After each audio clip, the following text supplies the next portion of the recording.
I wanted to come back to the idea of capacitors on ships. And I've been thinking about this for a while. Certainly, someone like me who is, a pretty big fan of ships in Star Citizen in general, I kind of wanted to, kind of clarify some points that I made in regards to talking about fighters and saying, fighters are probably going to feel the capacitors more than any other type of ship. Do I still think that that's true? Yeah, I believe that that is probably where that's going to end up. And one of the reasons behind that was certainly highlighted in a roundabout way in the recent Calling All Devs when they were talking about, medical gameplay and things like that. When you think about, multi-crew gameplay in a ship, most of the ships that we play right now, we kind of play on our own time. We play on our own schedule. It's difficult to get a group together, and we certainly talked about that recently. All on the same server, it can be a very daunting task. Sometimes, it's enough of a challenge to make it just say, what's the point? But at some point, that problem is going to get solved, right? At some point, CIG is going to be able to kind of get over that hump, and we're gonna get past it. And just as CIG is talking about medical gameplay, in so many games, across such a wide swath of multiplayer games, from FPS to traditional MMORPGs, there have always been players who want to play as support classes, who want to play as healers, who want to play as engineers and group support. And there are many different reasons for this, many different attractions to this type of gameplay. It's obviously not for everyone, but there's certainly more than enough people out there who are interested in this sort of thing.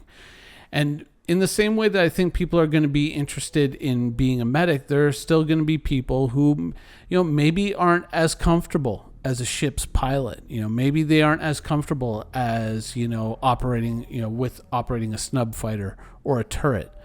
Maybe operating the ship systems is more, their speed.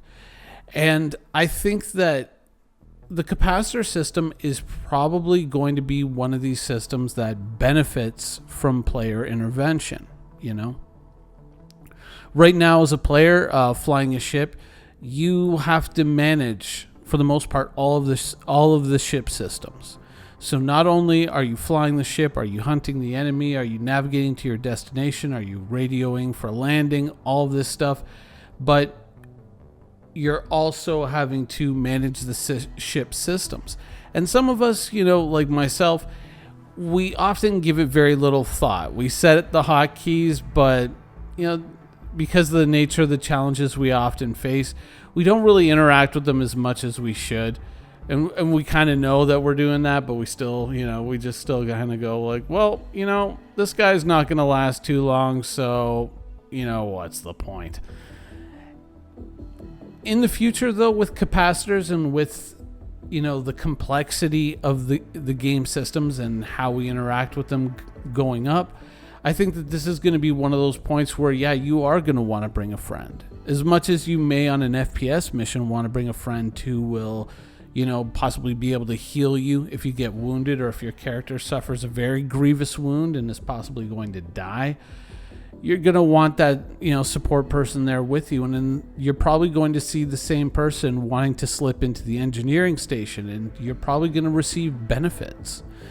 And, in terms of, capacitor recharge, capacitor capacity, things like that, as, filling that slot with a skilled player is obviously going to have to reap benefits. There's going to have to be a reason to want to group with other people. And I think that that is going to be one of the benefits that we realize. And so, especially on the bigger multi-crew ships, you're going to see a lot more people clamoring for those roles. I don't think that that is going to be a difficult role to find people to fill. There's always, probably even as I'm recording this video, I'm picturing the comments I'm one of those people. I love to play medic. I've been playing medic, since Battlefield, and I used to love to kill people with the defibrillator. We all did. But I think that, for reasons like that, on a medium ship, you can offload so many of these things. Whereas on a fighter, especially a single seater, you really can't, When you think about it, like things like managing sensors, radioing for landing, managing energy levels, and all this sort of stuff, you can kind of cheat it with voice commands, but I think that ultimately you're probably going to get the most benefit out of having another player there who's kind of got their eyes on that system and who is maybe, paying attention to some of the things that ideally you should be paying attention to, but because you've got other things going on outside of the ship, maybe you don't really have the time to do it. One of the big pushbacks that some people might say to this is the idea that, well, it's not all that rewarding right now. But you have to remember how little is in the game right now, right? Enemy ships don't drop cargo. You can't salvage components off of them. All of these things, and certainly having another player there is going to aid in that.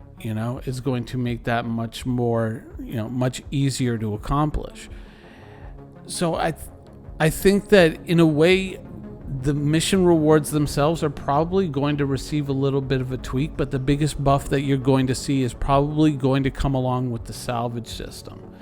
Even if it's just, you manning the bridge and, opening up the cargo bay and your buddy going out with a cutting tool and maybe cutting off a sweet pair of attritions that, this player or this NPC had on their ship, and then loading them into your cargo bay so that you can sell them or use them, whatever. When we start to see things like that come in, that is probably where the lion's share of the buffs to multi-crew gameplay is going to happen, and that is going to drive a lot of interest. You're probably going to see a lot of people saying, "Hey, you know what? I want to be an engineer on someone's ship." If anyone's looking for an engineer. Some other people will be like, hey, I want to be a turret operator. Hey, I want to operate the snub fighter, whatever. You're going to start to see a lot of those people really crop up because really there hasn't been a lot of reason other than just kind of testing things out. And for a long time, it wasn't really in a good situation. Turrets have gotten better. Recently, we got the ability on this ship here, the Constellation, to launch and recover the snub fighter. Finally.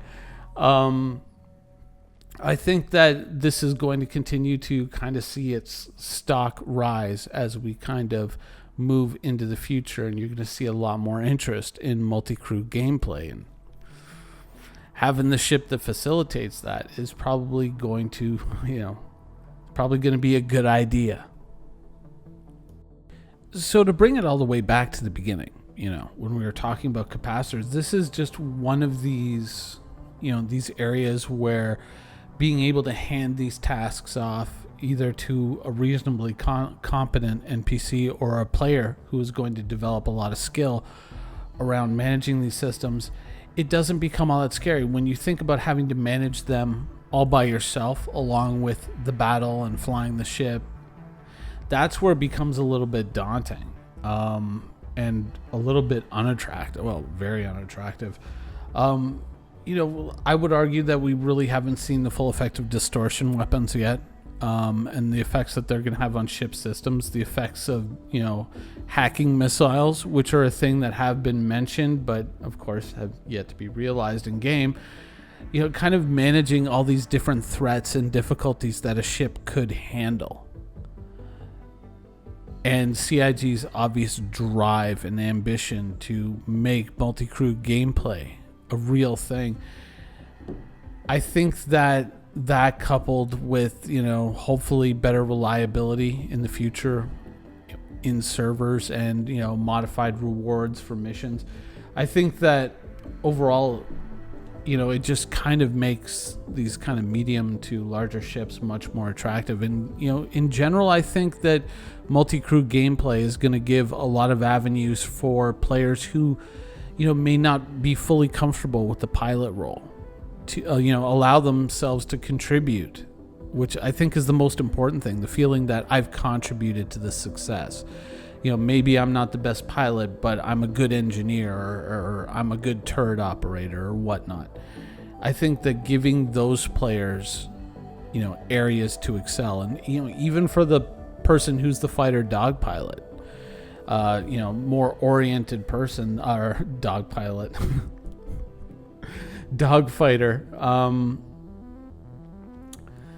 giving them, the option to hop into a snub fighter and disengage from the mothership and go out and fight, or, even operating a full-sized, small fighter out of something like a Polaris. I think that this is definitely the way that most players are going to go. And, when you realize that you're going to have that team, whether it's virtual or real people, there to back you up, things like capacitors, overheating, distortion weapons, hacking, and stuff like that,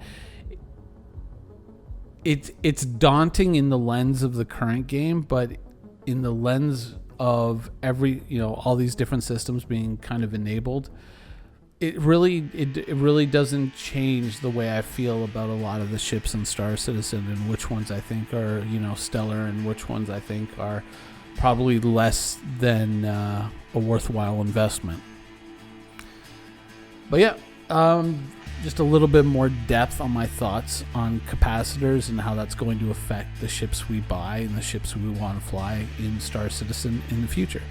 Anyways, I hope you guys enjoyed the show, and thanks for watching.